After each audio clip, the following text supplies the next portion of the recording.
Tina with WTI. For all my home cooks out there, I want to tell you about this Frigidaire stainless steel electric range.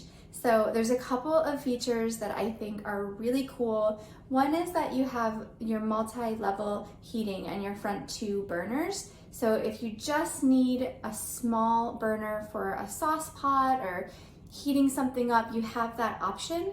But you also have the much larger burner as well, which produces great heat for those big saute pans for your big meals that you're gonna be making. It also has a warm zone in the back.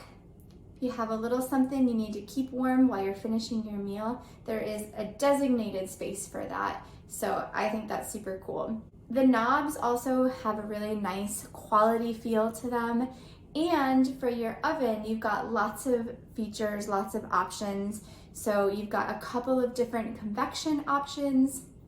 You've got your air fry, your self-clean, and one really cool option is a quick preheat. I think we're all looking for our oven to get hot fast, so what a great feature.